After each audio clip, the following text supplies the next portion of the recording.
Oh, kneel me down again, here at your feet. Show me how much you love humility.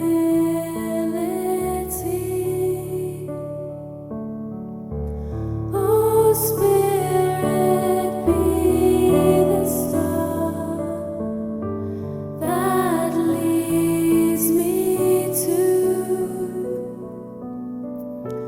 the humble heart of love I see in you.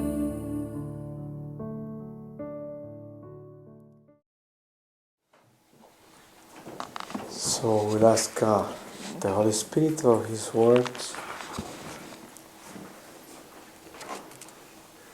And I'm going to read to you from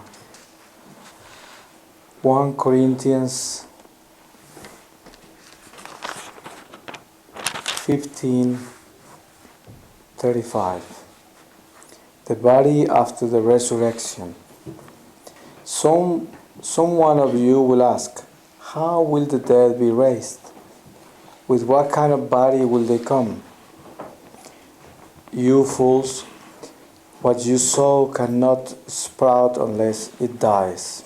And what you sow is not the body of the future plant, but a bare grain of wheat or any other seed. And God will give the appropriate body as He gives to each seed its own body. Now look, not all flesh is the same. One is the flesh of human beings, another the flesh of animals, and still others the flesh of birds and of fish. There are, likewise, heavenly bodies and earthly bodies, but the earthly bodies do not shine as do the heavenly ones. The brightness of the sun differs from the brightness of the moon and the stars, and the stars differ from one another in brightness.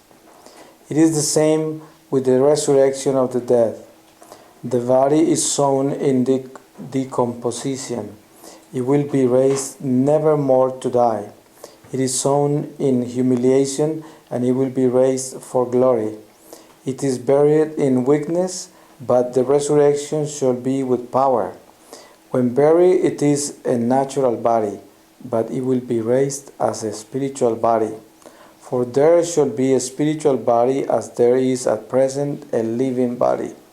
The scripture says that Adam, the first man, became a living being, but the last Adam has become a life-giving spirit. The spirit does not appear first, but the natural life, and afterwards comes the spirit. The first man comes from the earth, and it is earthly, while the second one comes from heaven. As it was with the earthly one, so it is with the earthly people. As it is with Christ, so with the heavenly. This is why, after burying the image of the earthly one, we shall also bear the image of the heavenly one. The word of the Lord. Thanks be to the Lord. So, we have a very difficult time facing death, and we don't speak about that. We don't deal with it.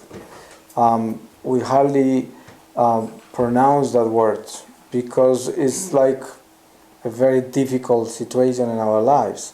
And then yesterday we were speaking about resurrection, and we were speaking about being within the hope of resurrection, understanding the gift of life, the gift of Christianity, the gift of Jesus Christ. And also, we have to understand that we have to deal with our reality.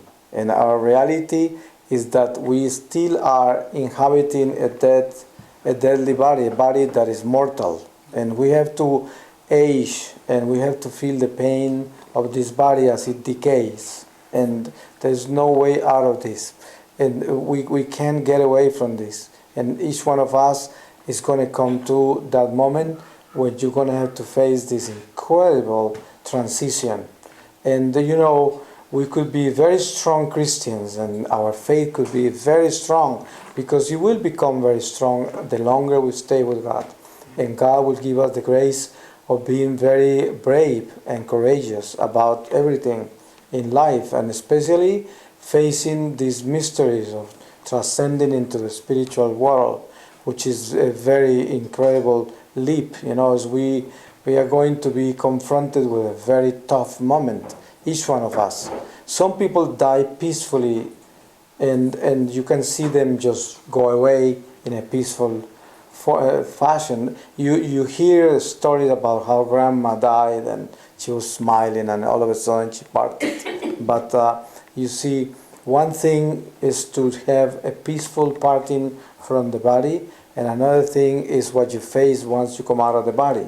Because you can read the stories of so many saints, and you can read so many stories that the church shares with us in sacred history, and you can see that there is a battle at the end of this life with evil. The evil one will come to tempt us, and all of these spirits will show up in the moment you emerge into the spiritual realm, and they will tempt you. They will make you feel you're not worthy of God, and they will do many things to you. And even the greatest saints have to go through that, because we are in a fallen world and we have to come out of here. So once you emerge of the body, you face the spirits. So regardless of how peaceful your death was, you have to enter the spiritual realm. And then when you are a child of the light, so you are in a void of light, you are completely involved in the light of God, because enveloped in the light of God, because you are faithful. Obviously, the battle is much easier than a person that is not in the light of God, in the fullness of the light. Some people are lukewarm. Some people are just mediocres in the way they deal with their faith and the way they deal with the love of God. And just because of mercy and compassion and the economy of the soul, because so many prayers of ancestors, so many good deeds will provide us salvation at the end in many cases. So some souls make it, but that doesn't mean that they are going to be filled with the light, because they don't have the fullness of the light, and that is exactly what they have to gain in a purgatorial state. So the battle will be enormous for a soul like that. But regardless of who you are and how holy you could be, you have a battle at the end of this life. No matter how peaceful your partying will be, you are going to face the spiritual realm, and the spiritual realm is a battle. That's why, when you are in places where everybody is not of God, sometimes you work around people that are completely worldly and godless, and you're there in the midst of all those people. So you kind of have this surrounding that is very dark, and to relate to those people, you have to speak their language. Otherwise, you could never relate to them. You had to speak whatever they talk about, because you couldn't come with your own language to speak about God, and most likely it wouldn't be the right thing to do, because if anything, you can probably even push them away from God, because people like that will come to God by your example and testimony, not by your words, not exactly by your preaching, but by your doing, by your actions. You see, the gospel, the most powerful gospel among non-believers is your testimony. That is the true gospel. It's the way you behave, your conduct, your love, your charity, your compassion, your forgiveness, your spirit of service. All of that is Christ in you. It's the gospel talking, it's the gospel walking, it's the gospel thinking, it's the gospel loving. And that is a true gospel alive. In most of the cases, is the most effective gospel. Sometimes a wife has to do that with a husband. Some wives cannot talk about God to the husband, because the husband is for some reason away from God, or doesn't know God, or doesn't want to know about God. So what is the wife going to do? She cannot mention the word God. She cannot talk about religion. She cannot say anything about her beliefs. So what does she do? She has to become the gospel in her own ways. in her acting, in her loving, in her thinking, in her way she embraces the husband, and everything has to reflect the gospel. So in this case, it shows you the spiritual realm, how it is. The spiritual realm is exactly that. If you come out of your body and you belong to God, then you have the strength to defend yourself from the spirits, because they are not going to be able to lie to you and to fool you. They're not going to get away with it. They might get you a little confused in the beginning, because when you come out into the spiritual realm, you have never been there, so obviously it's not going to be that easy. But God gives you the gifts of the Spirit because you have been faithful. See, that's why it is so important to understand faithfulness and to know that if you are faithful to God, He's even more faithful. So He's not going to abandon you in the most important moment of your life, when you are delivered into the spiritual realm. And why do I speak so much about this? I seem to bring this up in every talk. And I think that there is nothing more important for us to hear. See, we can hear a lot of theology. I can speak about all kinds of subjects, but I think the most important subject is how to deal with that transition. So we have to prepare. Who is to say that you're not going to be doing that tonight? You might be taking off tonight, You might be going in a week, or I don't know. So this is going to be the most important thing for you to know. Because who talks about that? Regardless of what you do about the faith, very few people are dealing with this. You hardly hear it. Hardly anybody is talking about dying and what to do when that happens. You see, you hear people giving you instructions about an earthquake and how to protect yourself from a storm and things like that. But you hardly hear anybody giving you instructions as to what to do when you die. See? They might give instructions as to what to do during the agony, right? Drink a lot of water, do this and do the other, but just helping you to die. But nobody teaches you what to do once you're dead, right? So, and this is a very important manual to carry. See, you have to carry that under your spiritual arm, like here, so you can pull it out right when you're out. So, facing death is something very important to do. See, if some of the doctors of the church, some of the great saints of the church were always aware of death, daily. See, daily. They had that exercise, that spiritual exercise. That is not a fatalistic way of living your life. Because for a lot of people, dying is a fatal thing. It's like a tragedy. So therefore, you should not talk to them about dying, because they say, hey, stop it. I mean, it's good enough with what we're dealing now. Let's deal with that when it comes. So they don't want to hear anything about it. So I'd say, if there is anything that is so important in your life, is to understand dying. You have to be aware of this. You have to be ready. You have to be prepared, and also picture that in your life. It's like, imagine that. Just think about that. Because, death will not pick people by age. You know that. Anybody dies, anytime, any age. So, therefore, we all have to be prepared. Because it's not like, oh, I'm 65, I better begin preparing, right? No. It's like, I am 12, I better begin preparing. So, it's any time. It is any time. So, it's very good to think about this. Could you really, truly conceive that you may be dead today? And then think about, what about all this whole life of yours? Everything that is taking place today. A lot of things are taking place today in your heart. Imagine, how many things do you have in your life right now? About your life, about people, about the world, about your dreams, about your fears, about your history. So much is going on in our lives. And this can be over in a second. This whole thing. So, if you picture that, I guarantee you it will bring a great change in your life. Because you will stop everything, and you will realize that this whole picture of yours can be over in a second. Totally over.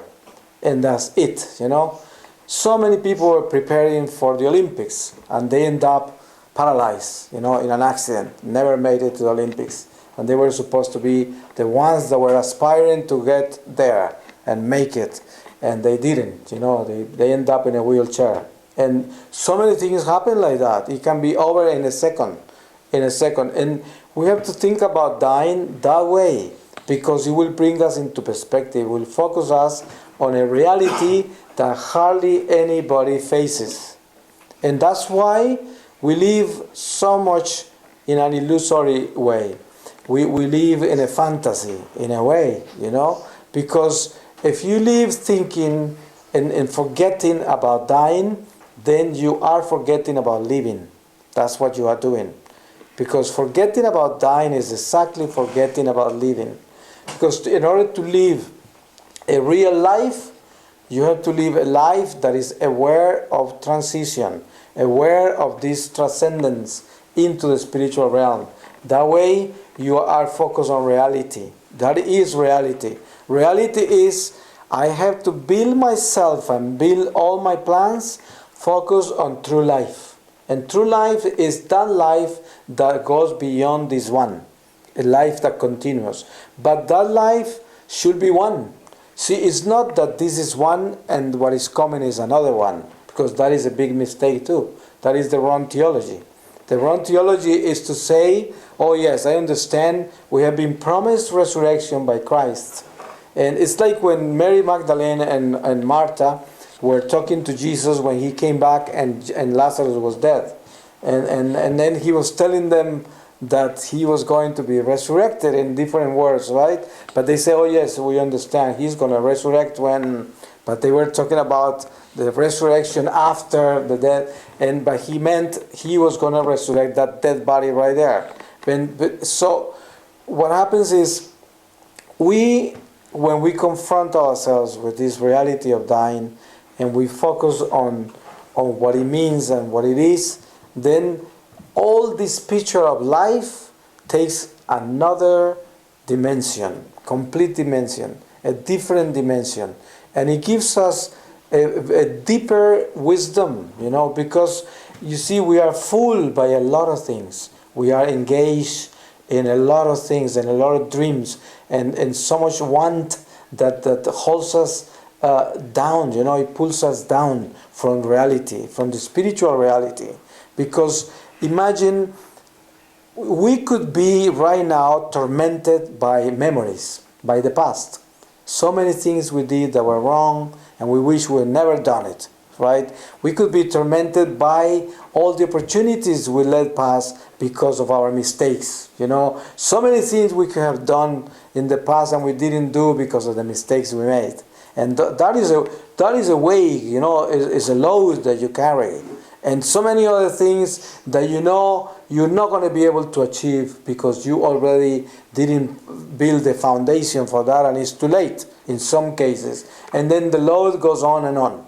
But if you think that the reality of all of this is that this is going to be over any time and none of that is going to count, because that is going to be meaningless at a given moment.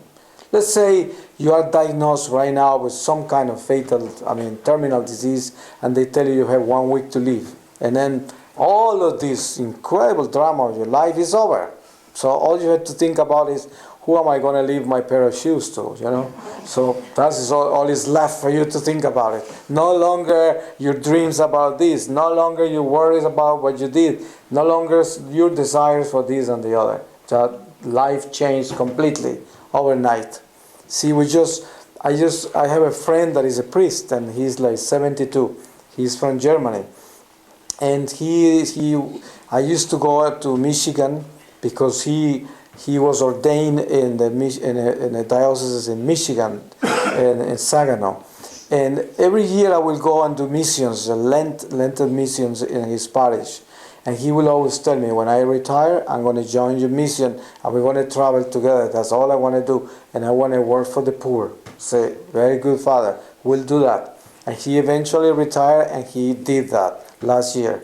So he went to my community in Colombia and spent there a few weeks. But he was unsettled. He was not at peace.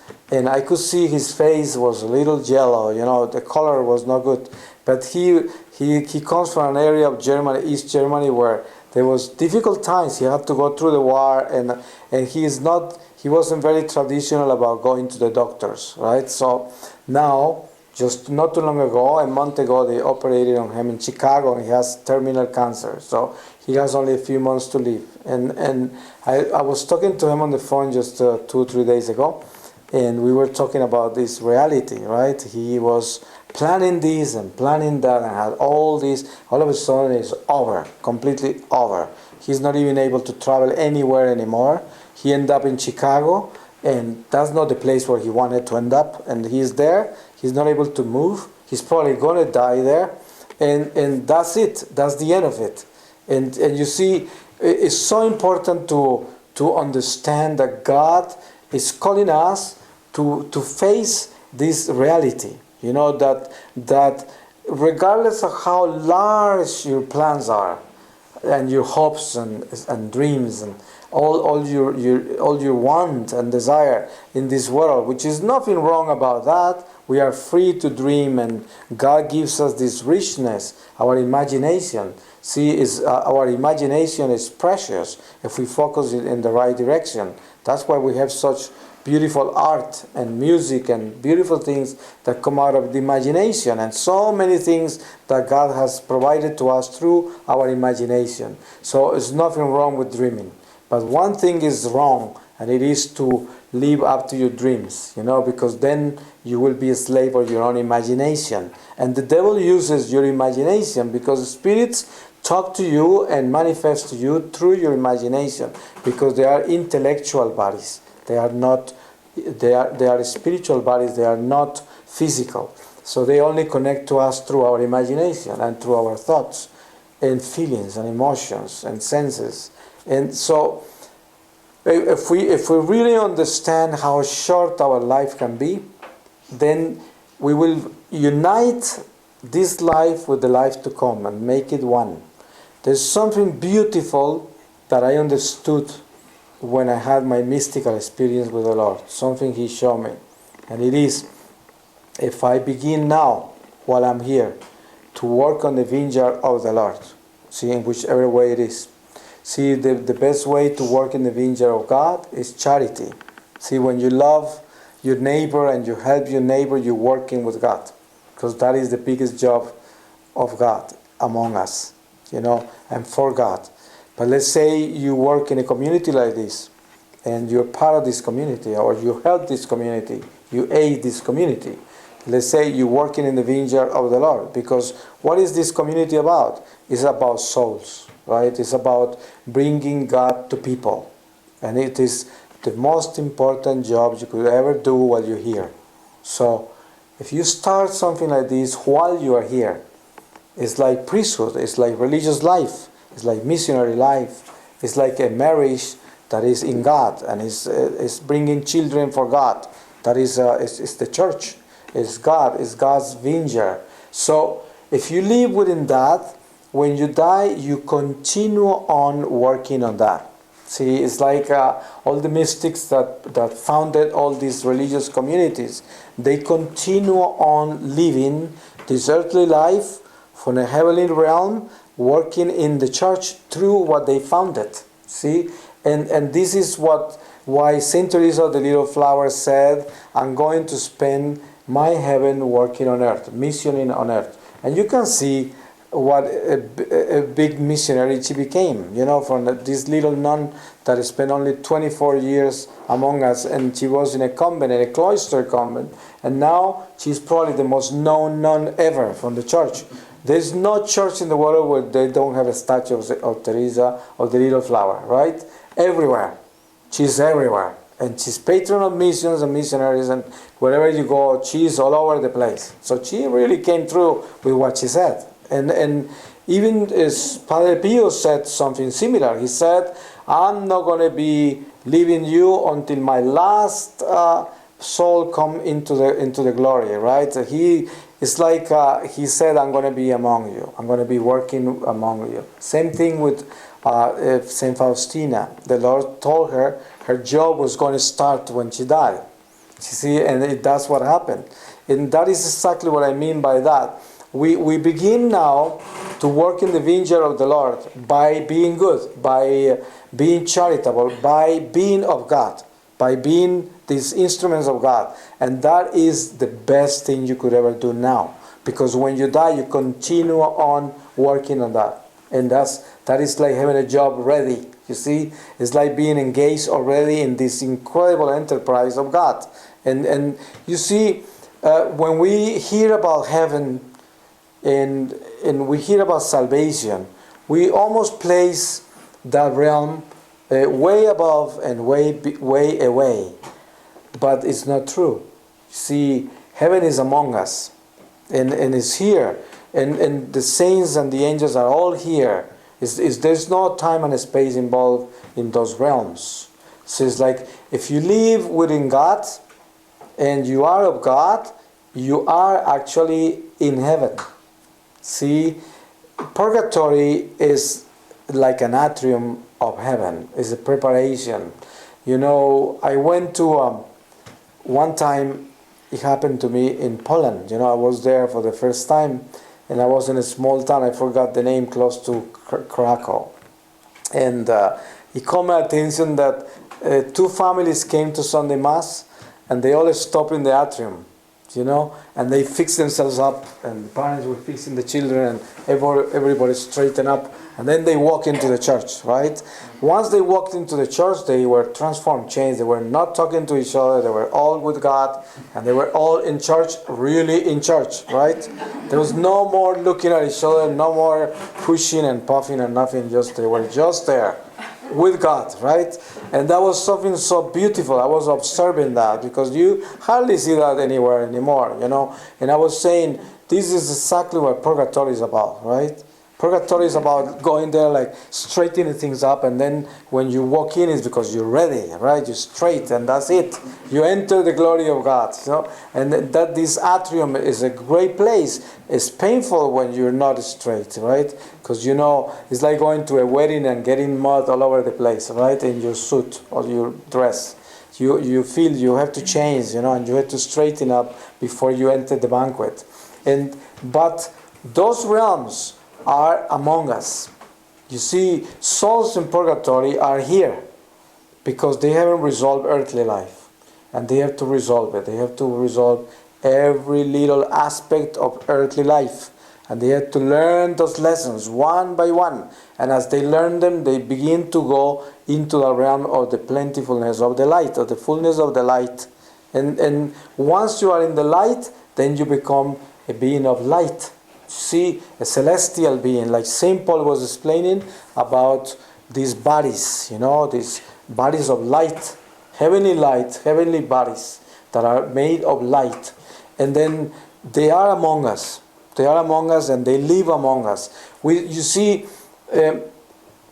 we are able to see the spiritual realm.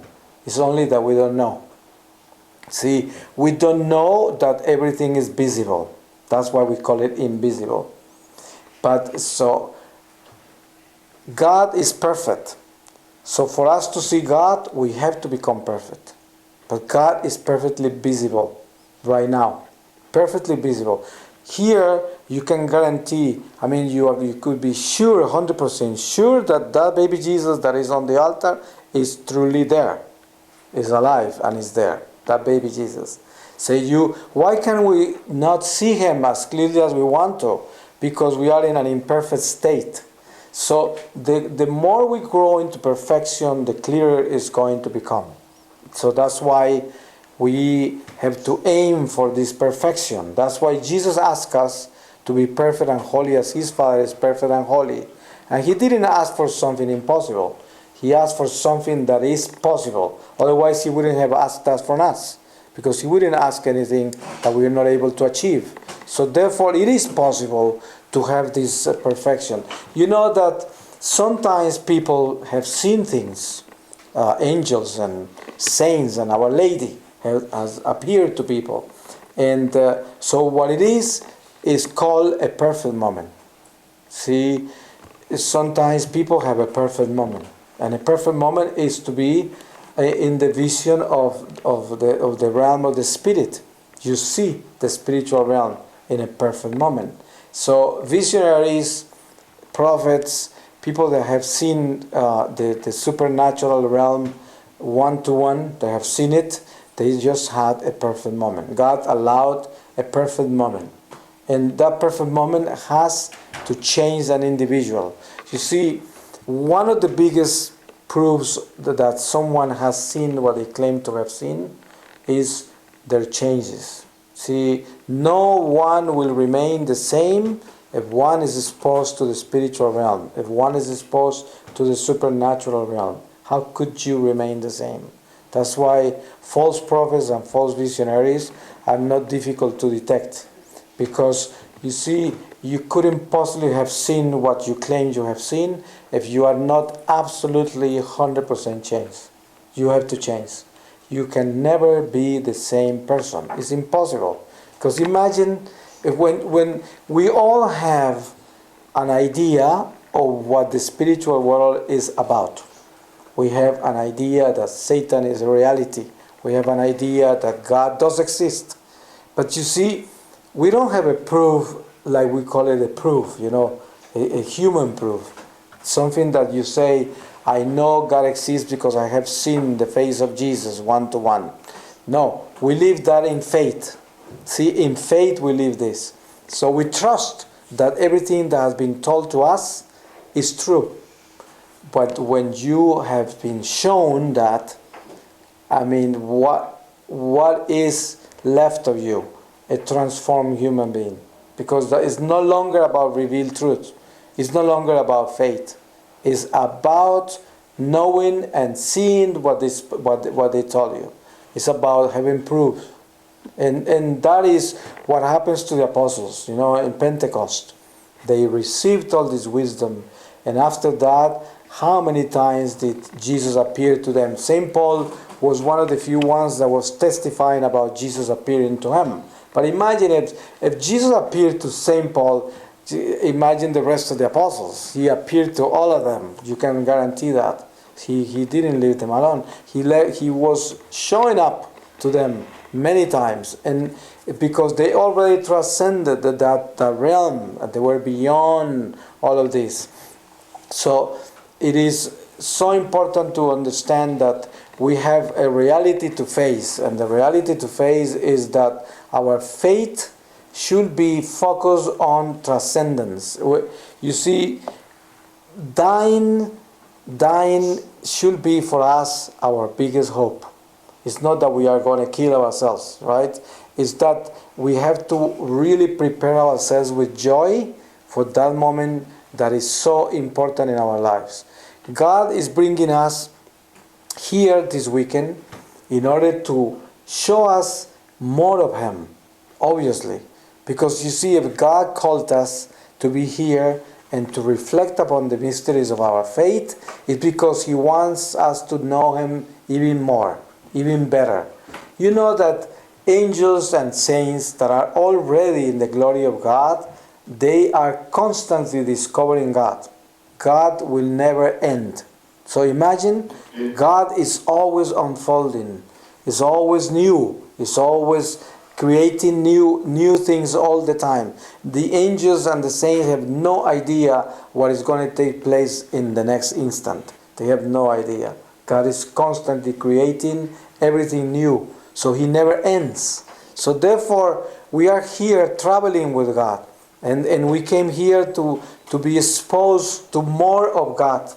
And though the presentation could be something we heard, and the words could be words that are familiar to us, but still the Spirit is always new, is renewed, it's like something fresh. Even when you hear the Word of God being read, you probably heard that passage many times, but every time you hear it, it brings a new perspective to your life. How many times you heard the passages of the Scriptures through the liturgy, and then every time you hear it, it brings a new dimension to your heart, because you heard that liturgy, that exactly reading of the Scriptures a year ago or 2 years ago, and all of a sudden you are at Mass and you hear this reading again, and it just touches you in a different way, in a different fashion. And why? Because that word is alive. And then what happens when my mother was dying, I was not converted. I was not in the faith. I flew from from California, where I live, to Colombia. And she was dying, and she was teaching me how to help her. I was the only male left. My two other brothers had died shortly before, and a few years back. And so I had 4 sisters, and we were all around her dying bed. And then she got me to grab a crucifix, and she was guiding me to place that crucifix facing her. And she was teaching me some prayers, to say these prayers while she was dying.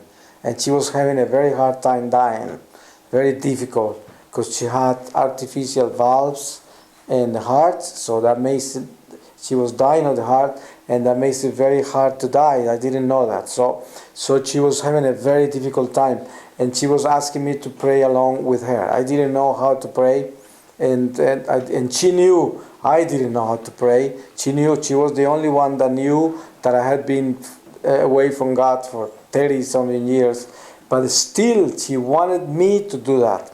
And she had like a very deep experience. She went into like some kind of trance there before she died, and she began to speak to all these people that die already. And you probably know about that. When people are dying, they are more there than here. So and she was teaching me how to help her to die, and the prayers.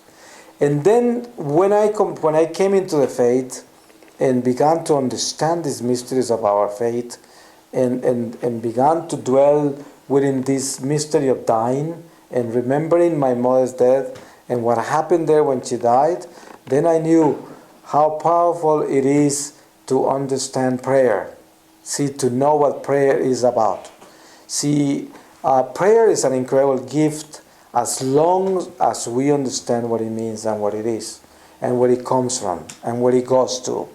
Because you see, usually most of us Catholics are cradle Catholics. See, you find Catholics that are converts, and obviously, but people that were born in the faith, then you take it so naturally. You learn to pray since you are a child, and then prayer becomes something very much organic. It's something you do naturally, but doesn't necessarily become spiritual. It's not necessarily spiritual. And then you pray, and you learn to pray since you were a child, so it gives you peace. Obviously, prayers give you peace even if you are praying it mechanically, because prayer is prayer, and then it's about God, and it chases away the dark. And so therefore it's peace left after you pray, even if it's a prayer that is so empty and so superficial and so mechanical. Still, those words scare demons and clean up the air, and you feel the peace after you finish, after it's over. A lot of people come to prayer groups just because it's therapeutical. See, they feel good. And I know people that are not even Catholics, and they go to pray rosaries with people because they feel the vibe, the energy is very positive. So it's like such a new age type of stuff, and they love the rosary. And then some people are so naive, they think they are converting those people, and they are just new age people that come around to just suck the light of the rosary, right? But that's like vampires picking up light from the light, in order to get peace. It's true, but this is horrible, but it happens. I've seen that in California. It's very common in California to see people going to rosaries. They have nothing to do with the faith. There's nothing. They just like the energy. And then some people think it's okay to bring them along. Probably they are right. I don't know. I feel very uncomfortable about that, because I don't know if this is the right way to approach a conversion, bringing people into the faith. But the thing is, prayer is so important to conceive from the source. Prayer is an act of love. It's an act of love. It's like when you tell someone that you love him or you love her. And if that love really comes from the heart, you feel it. Those words are not empty. That love is real.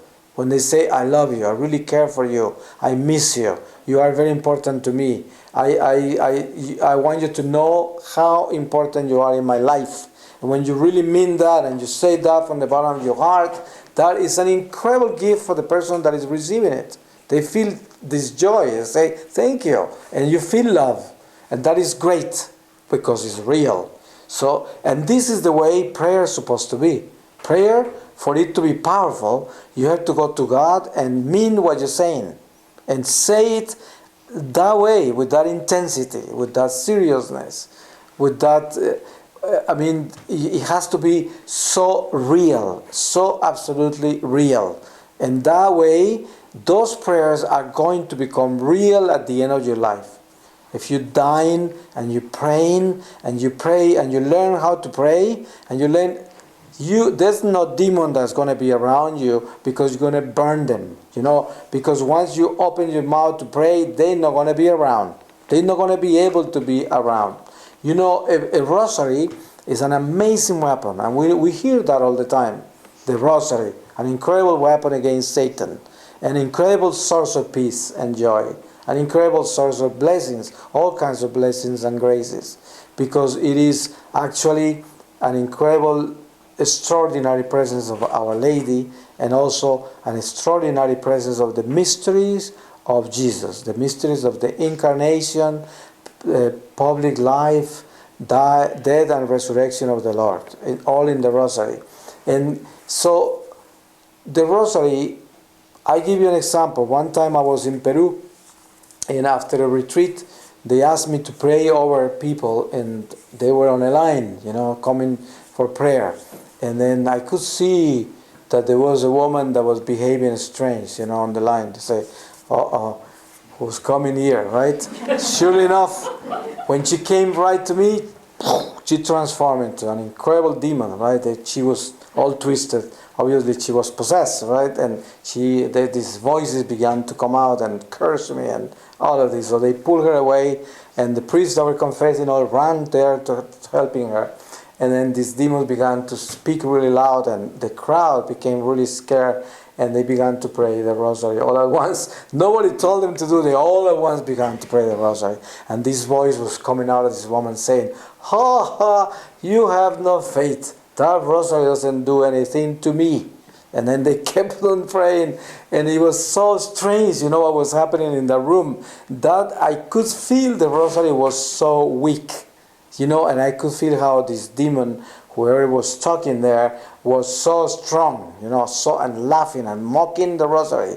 And then as time went by, the rosary became deeper and deeper and more spiritual and more devout, and then the demon began to scream, stop it, stop it. And then the rosary was getting the spirit, and you see how he himself turned himself in.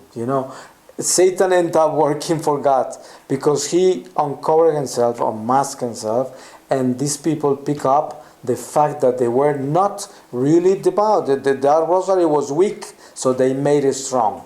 And I guess that was a big lesson to everyone that was there. I don't think anyone that was there ever prayed the rosary that week anymore in their lives, because they were scared to death for a long time.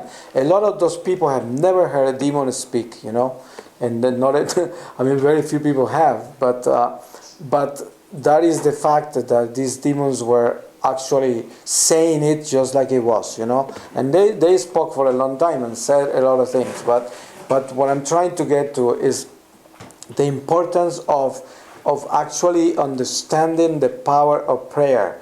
It is going to be so important to us at the moment of dying. When you are dying, you are not able to recite prayers. You're not able to open your mouth and pray. You're not able. It's all going to be inward. It's all going to be inside you.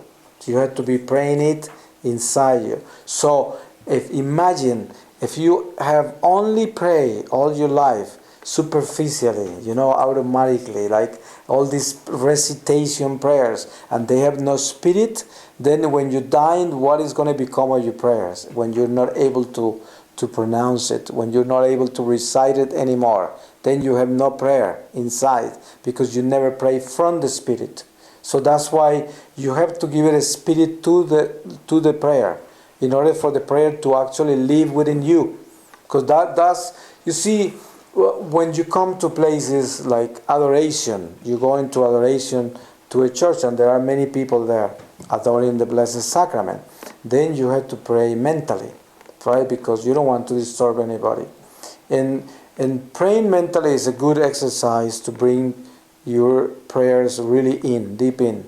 And that doesn't mean that reciting prayers is not good. Obviously it is great because you see demons hear the prayers and you scare them away, and it's good to keep them away from you. Prayers are very good for that. It's like if you want to fill your home with peace, just walk around reading aloud the Psalms or praying the Rosary, walking around your house. You chase everything that could be there, unless you live in mortal sin. But if you are in grace with God, that is a way to keep your house really clean, And also you walk. You see, when you walk and you pray, then you walk in a clean path. And demons are not going to be able to be around. They hate that. They don't want, just to hear the sound of it hurts them, because it's the sounds of God, it's the light. And it brings the spirits live in the eternal present. They don't live confined to time and space. So when you say a prayer, let's say the Hail Mary, you are placing the spirits that are roaming around, you are placing them within that mystery. And they are not just hearing words, they are seeing the mystery. They are placed within the mystery. You think they want to be there? They don't want to be there. Because if you pray in a Hail Mary, what are you praying? You're praying the Annunciation, Incarnation, Visitation, all of those mysteries in one prayer. So the demons are going to be there present at that moment. Because that moment exists within the eternal presence of God. So therefore they don't want to be there. They will be away.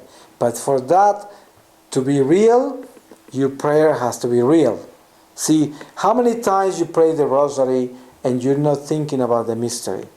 You pray in a Hail Mary, are you thinking what it means? Are you thinking that is actually the Annunciation, that is actually the Incarnation, that is actually the Visitation, that when you pray that, is it in your heart? Probably not. So therefore, if it's not, it's very empty. It's very empty because you don't even know yourself what you're praying. You are not even remembering what it means and what it does and where it comes from. So you just repeat it because you memorized it, but you don't realize what you are praying. And therefore the spirits will not also be shaken by that, because it doesn't come out with the strength it should come out. If he has the truth, like when I was giving you the example of saying to someone, I love you, you are important to me. And if that is really true, that shakes somebody up, that will make you feel love. And then that is the way prayer is supposed to be. Prayer is supposed to be so strong that it's like saying I love you. And then demons are going to really run, because those prayers are weapons, are real weapons. And you can tell, you see, a lot of times people ask for prayer from people. And when people are very prayerful and they really know how to pray, actually when they pray for you, those prayers are very powerful, because they actually take place. They actually live within the eternal realm of God. And it's like a voice that reaches out, that goes to the source, and it does what it has to do. And a lot of people pray without faith, and those prayers just crumble to the ground, just crash. They don't go anywhere. Have you heard sometimes homilies that seem to just fall right here? It's like they don't go anywhere. They're talking, and sometimes they're reading from something they picked from the internet, and they're going, oh, today, rah, rah, rah, and everything is going here, nowhere. You're just sitting there waiting for it to be over, right? No life, nothing. And even sometimes when some people without love and without knowing and understanding what they're reading, and they're reading the Word of God, nothing is coming out. It's like nothing is coming out. It's like dead words, even though it's the Word of God. But it's just like nothing happened. It's flat, completely flat. But sometimes somebody is reading in a very simple way. Maybe it's not even a good reader, but every word is filled with the Spirit. See, and you get the word, and you get the wisdom of the word, and then it gets you to think, and it touches you, and God spoke to you, and you feel it, because it was God's words, and they were spoken with love, and they were spoken with Spirit. And that makes a big difference. And that is the same thing with prayer. If you pray a Hail Mary and you pray really deep and you know what you're praying and you know what it means and where it comes from, that is a powerful Hail Mary. See, imagine when there are prayers in the church that are so immense. Like that prayer to St. Michael from Leo XIII is an incredible exorcism. Just that single prayer.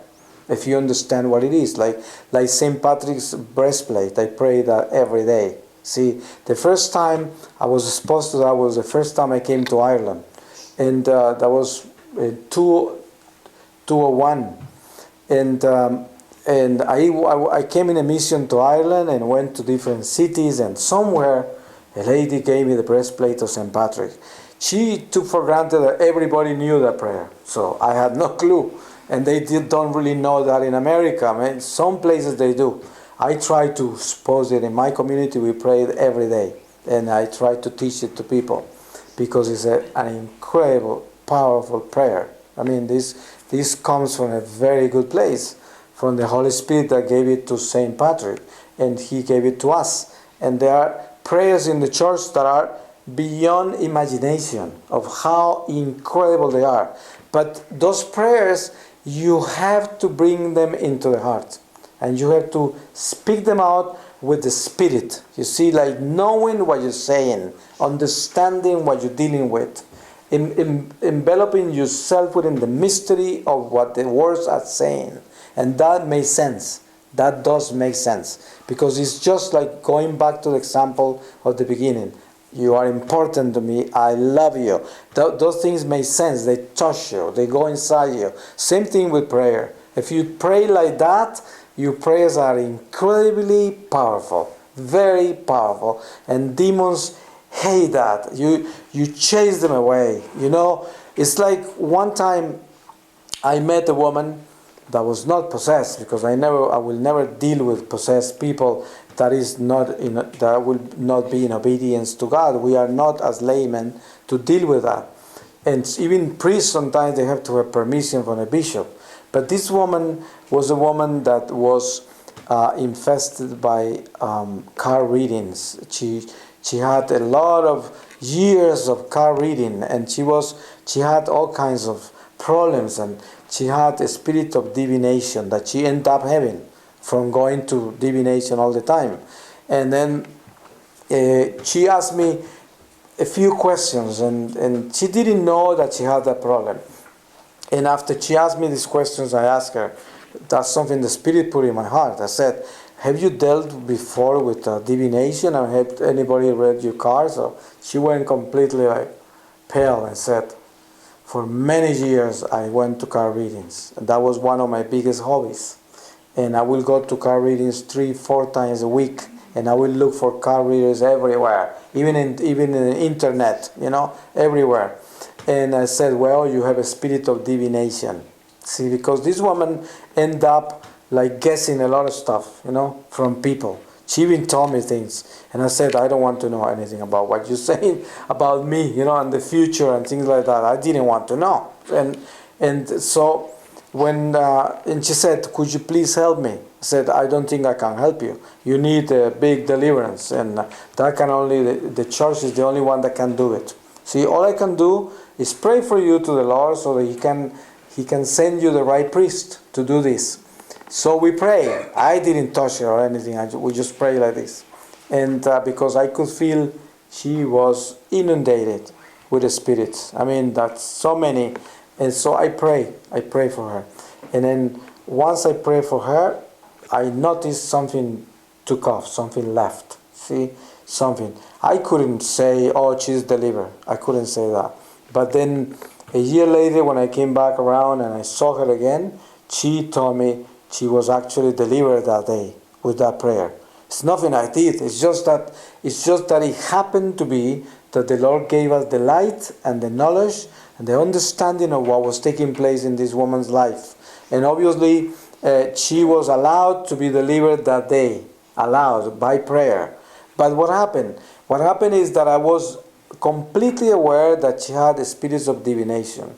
And I didn't address myself to them. I didn't mention them. I didn't talk to them. I only spoke to God. And I said to God to free this woman from the spirits of divination she had because of her practices, if it was His will.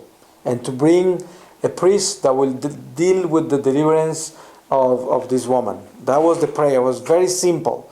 But it was very, very honest, sincere, and with love for this woman. And she was honestly wanting that. Because, one good thing that happened to her is that she was so scared because she knew it was true, everything that we discovered there, and she didn't want it in her life. So that was enough for God to forgive her and for God to deliver her. I could hear, when I was praying, I could hear the sobbing. The spirits, they begin to cry. When they have to go and they have to leave a soul, they cry because they fall in love with them. They are madly in love with the soul that they want to destroy it. You hear about the stories of psychopaths, like how they kidnap like a woman and they're going to rape this woman and they're going to end up killing this woman at the end. But if you cut them and take the woman away from them, even as they are taken away from the woman, they are looking at her desperately because they are so in love with the woman that they were going to kill. See, madly in love. It's a crazy, evil love. And that is exactly what Satan is about. Satan is like that. He falls in love with us and is madly in love, and they are so passionate about us, but they are going to kill us. See, but they love us. It's a bad passion. It's a bad love. That's why sin is a bad lover. That's what sin is about. And that's why, when some women have bad lovers and they hit them and all of that, and you sometimes see them with a black eye and said, oh, finally she's going to learn. She's going to leave that man. And then she said, I'm never going to come back. And then a week later you see them hand by hand again. Why? She wants to be punched again, right? It's like you go back. You go back for more. You go back to the bad lover. That is sin. Sin is exactly that. It's a bad lover. Punches us and does all of that. We come back for more.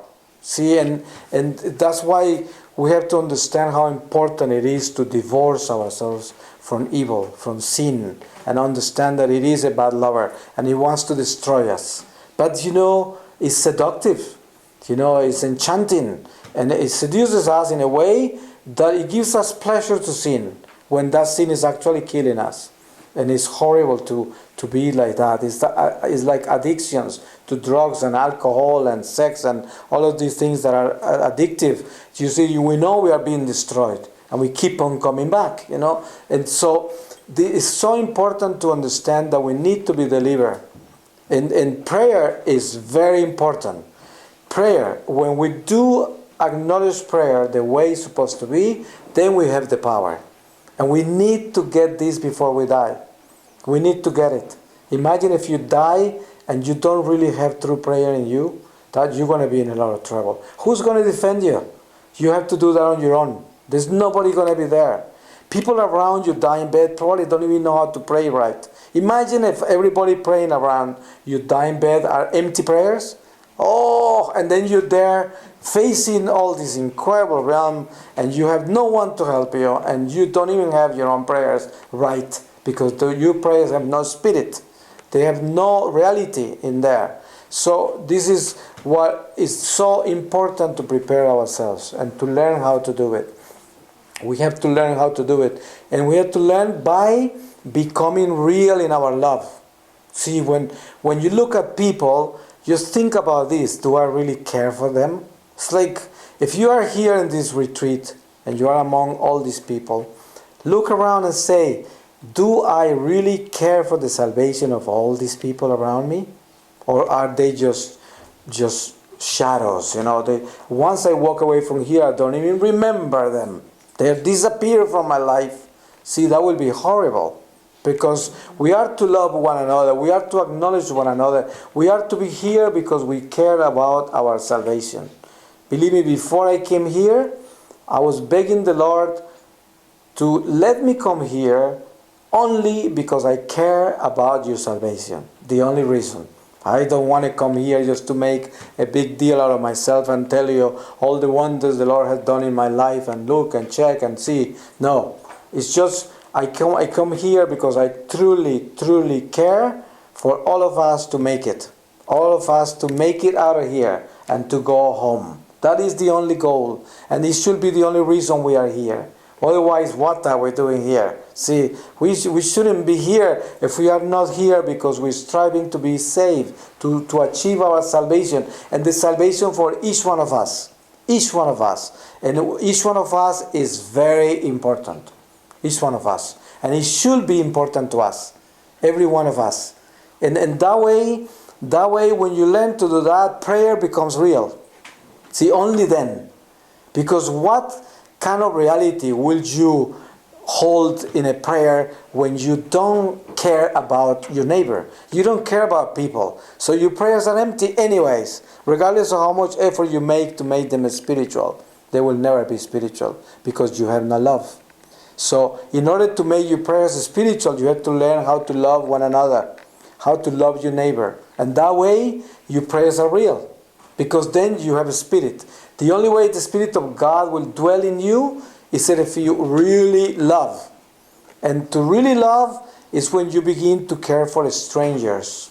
When you are in the street, standing in a corner, waiting for a traffic light to change, and people are flowing by, and then you in your heart know that people are there, and that they are beings that are crossing by and they are important, and God created each one of them and they exist like you do, and they really make a point in your life because they are there. They are flowing by. They are real people. They are souls. They are in your life, even if they are in your life just for an instant. But if you are aware of them and you understand they are alive as much as you are, and they are human beings as much as you are, then when that happens, then you really mean business about love.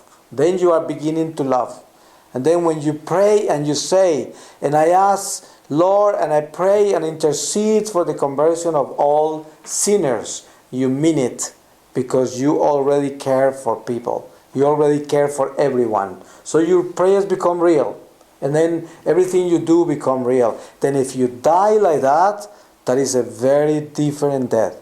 That if you die and you don't have the awareness of everybody's life, and people are not in your life, people that you see and meet during your whole life are not in your heart, then dying is going to be a big problem. Because you are taking off from a place that you haven't resolved yet.